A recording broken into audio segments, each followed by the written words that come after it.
91.2 FM पर आप सुन रहे हैं बदलते शहर की धड़कन। हेलो हल्द्वानी। दोस्तों, मेरा नाम अमित जोशी है और मैं अर्थशास्त्र विभाग में असिस्टेंट प्रोफेसर के पद पर कार्यरत हूँ। दोस्तों, आज जिस विषय पर मैं आपसे बात करूँगा वो है IMEC कॉरिडोर या भारत मध्य पूर्व यूरोप आर्थिक गलियारा। दोस्तों, अभी हाल ही में भारत की अध्यक्षता में G20 का सफल आयोजन हुआ है। इसी बैठक में भारत की मध्य पूर्व और यूरोप के बीच कनेक्टिविटी को और अधिक सुगम करने के लिए 8 देशों ने IMEC कॉरिडोर परियोजना पर हस्ताक्षर किए हैं। तो आज हम यह जानने की कोशिश करेंगे कि आखिर IMEC कॉरिडोर क्या है, इसके उद्देश्य क्या हैं, यह परियोजना भारत के लिए क्यों महत्वपूर्ण है और कैसे यह चीन की बेल्ट रोड इनिशिएटिव को काउंटर करता है। जैसा हम सब जानते हैं कि 8 से 10 सितंबर को नई दिल्ली में G20 की बैठक संपन्न हुई, जिसमें कई मुद्दों पर आम सहमति बनी। इसमें से एक IMEC कॉरिडोर परियोजना पर भारत, अमेरिका, सऊदी अरब, संयुक्त अरब अमीरात, यूरोपीय संघ, इटली, फ्रांस और जर्मनी समेत कुल 8 देशों ने हस्ताक्षर किए। यह परियोजना वैश्विक संरचना और निवेश साझेदारी या partnership for global infrastructure and investment का हिस्सा है और भारत के लिए महत्वपूर्ण भू राजनीतिक और आर्थिक महत्व रखता है। इस गलियारे में रेल मार्ग, सड़क परिवहन मार्ग और शिप टू रेल नेटवर्क शामिल है, जिसमें एक इलेक्ट्रिसिटी केबल, एक हाइड्रोजन पाइपलाइन और एक हाई स्पीड डेटा केबल बनाया जाएगा।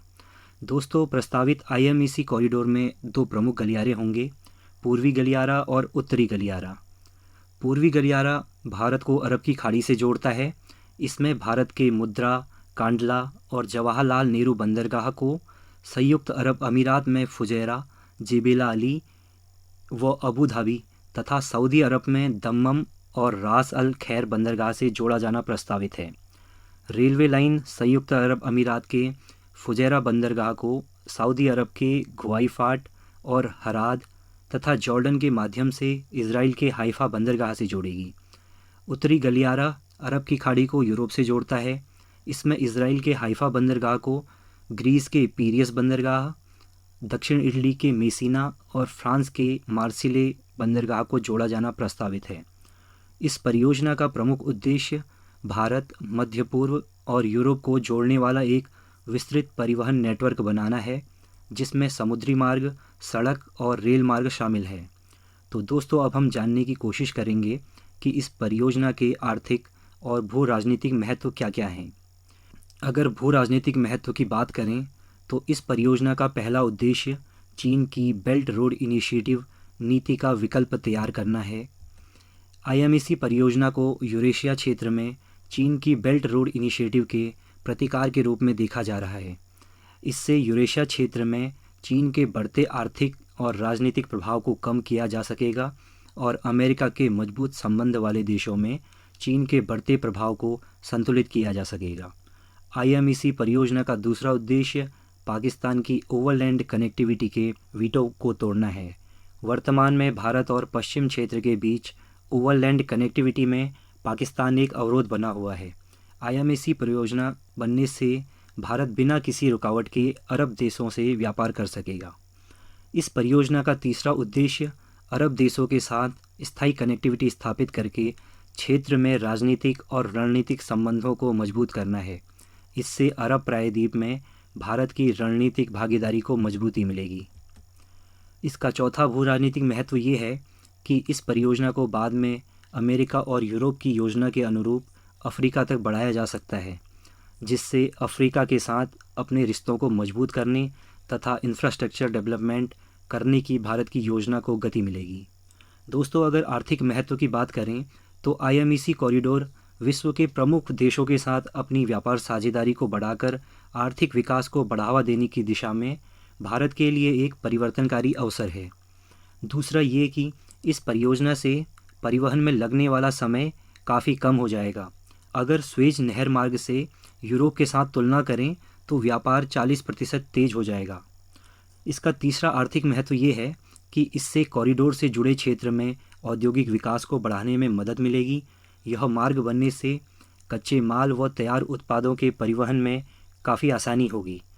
इसका चौथा आर्थिक महत्व यह है कि जैसे जैसे कनेक्टिविटी मजबूत होती जाएगी, आर्थिक गतिविधियों का विस्तार होगा व्यापार बुनियादी ढांचों और उद्योगों के विस्तार हेतु कुशल और अकुशल श्रमिकों की आवश्यकता होगी, जिससे रोजगार के बहुत से अवसर पैदा होने की संभावनाएं हैं।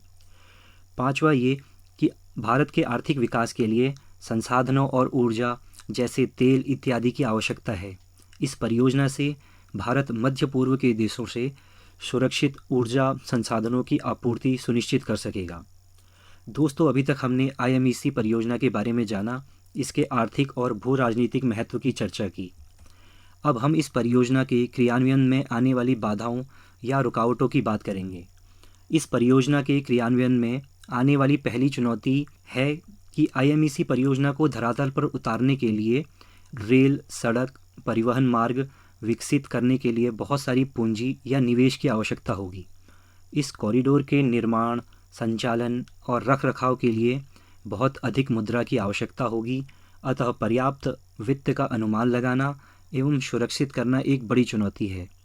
इसकी दूसरी चुनौती ये है कि चूँकि एक मल्टी मॉडल ट्रांसपोर्ट विकसित करना है, इसके लिए हितधारक देशों के बीच जटिल लॉजिस्टिक योजना और समन्वय की आवश्यकता होगी।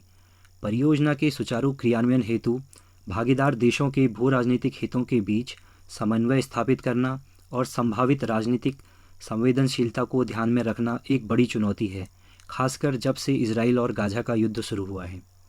इसकी तीसरी चुनौती ये है कि इस कॉरिडोर के निर्माण से मौजूदा परिवहन मार्गों, खास तौर पर स्वेज नहर मार्ग से होने वाले यातायात में कमी आ सकती है और राजस्व में गिरावट देखी जा सकती है। इससे अपने आप में कई चुनौतियां और राजनयिक बाधाएं उत्पन्न हो सकती हैं। दोस्तों, आशा करता हूं आपको इस विषय में संबंधित जानकारी प्राप्त हुई होगी। अगर आपको इसमें कोई कमी लगी हो या आप किसी अन्य विषय पर जानकारी या चर्चा करना चाहते हों, तो आप कमेंट के माध्यम से अपने सुझाव दे सकते हैं। आपके सुझावों का इंतज़ार रहेगा। धन्यवाद।